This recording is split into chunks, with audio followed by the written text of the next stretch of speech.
دو ہی بڑی super power گزری ہے نا بھائی، ایک ایرانیوں کی گزری ہے اور ایک مسیحی، اس سے پہلے تو یہودیوں کی تھی. دیکھو پہلے یہودیوں نے دنیا میں حکومت کی ہے سلیمان اور داؤد علیہ السلام کے دور میں. ہر جگہ کس کی تہذیب نظر آتی تھی؟ یہودیوں کی. سلیمان علیہ السلام کا نا پورا حدود سے آ کے خبریں دی ہیں، ملکہ سبا ہے، وہ ملکہ سبا کو بھی فتح کر لیا اور وہ پھیلتے چلے گئے. تو جو سپر طاقت تھی دنیا میں، جو سلطنت قائم تھی، وہ کس کی تھی؟ یہودیوں کی.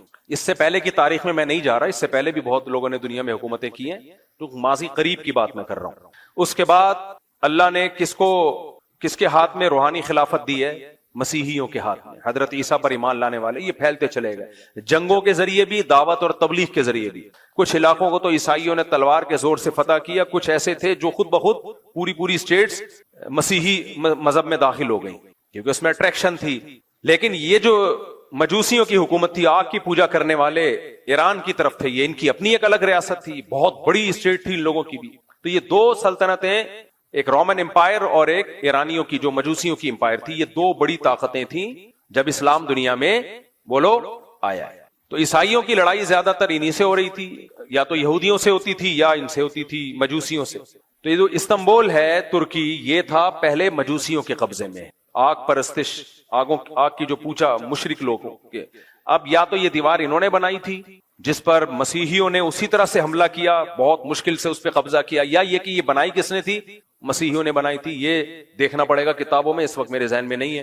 لیکن بہرحال مسلمانوں کے لیے اس کو فتح کرنا آسان کام نہیں تھا، اور نبی نے خوشخبری بھی سنا دی تھی، نعما جیش یغزو القسطنطینیہ او کما قال صلی اللہ علیہ وسلم. کیا ہی بہترین لشکر ہے جو قسطنطینیہ کو فتح کرے گا، اور کیا ہی بہترین ہے وہ شخص جو، وہ امیر جو اس کو فتح کرے گا. 700 سال کوششیں ہوئی ہیں اس کو فتح کرنے کی، نہیں ہو پا رہا تھا. کیوں؟ اس لیول کے اسباب نہیں تھے جو انہوں نے اپنے ڈیفنس کے لیے رکھے ہوئے تھے. حالانکہ اٹیک کرنے والے، حملہ کرنے والے میرے اور آپ جیسے نہیں تھے، بڑے اللہ والے، بڑے نیک لوگ تھے، بڑے بزرگ لوگ تھے وہ. لیکن نہیں بھائی، دنیا دار الاسباب ہے. انہوں نے ڈیفنس کا سسٹم اتنا مضبوط کیا ہوا تھا، جس کی دیواریں اتنی چوڑی کہ اس پہ گدا گاڑیاں چل سکیں، بیل گاڑیاں چل سکیں، اتنی چوڑی دیواریں. ان دیواروں پہ آپ اس زمانے کے گولے مارو گے تو کیا ہوا؟ ایسا لگتا تھا جیسے کسی نے خارش کی ہے، کھجایا ہے تھوڑا سا دیوار کو. اس کو کیسے فتح کریں؟ پھر دو سمندروں کے بیچ میں ایک نہر ہے جو یورپ کے ترکی کو اور ایشیا کے ترکی کو الگ کرتا ہے. تو اس سمندر کو بھی کراس کرنا تھا، وہ بھی ممکن نہیں تھا. اور اس سمندر تک کشتیاں پہنچانا ممکن نہیں تھا، اس پانی تک کشتیاں پہنچانا ممکن نہیں تھا. کشتیاں سمندر کے راستے سے لے کر آئیں تو دشمن کا قبضہ تھا اس پہ، اور کشتیوں کو بائی روڈ لے جانا، اتنی بڑی تعداد میں سمندری جہاز جیسی کشتیوں کو بائی روڈ لے جانا ممکن نہیں تھا. تو سلطان محمد فاتح نے دو خاندانی کام کیے. بولا سب سے پہلے تو ایک اتنی بڑی توپ بناؤ کہ جس کو لوگ کہیں یہ کیا ہے، کیا توپ بنائی ہے، کیا توپ بنائی. یہ اسباب اختیار کیے. اور دوسرا، کھوپڑی استعمال کرو.